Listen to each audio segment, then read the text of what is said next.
Regardez-moi ce rat.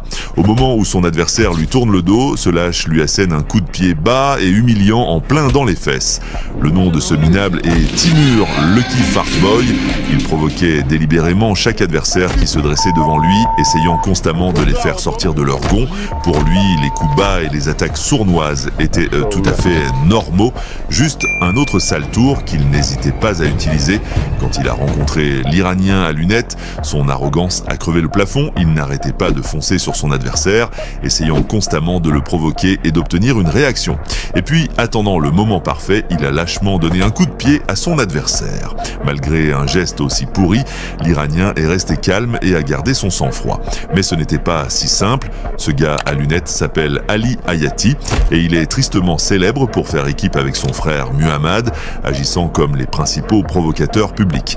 De vrais voyous qui se sont déjà jetés dans des bagarres sur le ring, ont tabassé des arbitres et des juges en meute s'ils n'aimaient pas le résultat, ont donné des coups de pied aux fesses de femmes devant la caméra. Agissant essentiellement comme des singes en cage, et bien sûr il ne manque jamais une occasion de crier qu'il est le meilleur. Et c'est ainsi que ces deux provocateurs se sont finalement retrouvés sur le même ring. Dès les toutes premières secondes du combat, Timur a foncé droit sur Ibodi. Ibodi a réagi rapidement, l'a coincé contre la cage et l'a maintenu là pendant un moment sans lui laisser la moindre chance de riposter. Il a même placé quelques coups nets au corps. Mais le moment est venu où Timur a réussi à trouver une petite ouverture, un petit pas de retrait rapide et il a soudainement repris le contrôle. La fois suivante où Ibodi a essayé de lancer un high kick, il a fini par perdre l'équilibre et s'effondrer. Cela semblait être le moment parfait pour que Timur domine complètement Ali, mais Ali a récupéré presque instantanément et a riposté aussitôt. Timur s'est planté, il a essayé de repartir de l'avant et a fini par se faire coincer contre la cage une fois de plus. Apparemment, il n'avait toujours pas compris que face à Ali, les mouvements brouillons ne fonctionneraient pas. En quelques secondes, il était déjà au sol. Ali n'avait clairement aucune intention de le ménager et a continué à le marteler avec des coups de plus en plus durs et précis.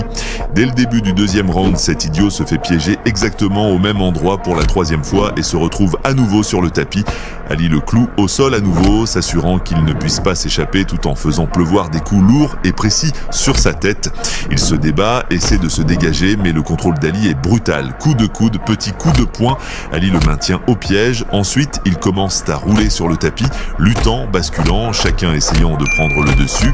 Ali est implacable, le martelant à chaque occasion, pendant que Timur lutte pour survivre. À la fin du round, Timur est épuisé, amoché, et Ali semble toujours intouchable. Et bien sûr, ça ne s'est pas arrêté là. Timur et son équipe ne savent de pas perdre. Et puis vient un geste que personne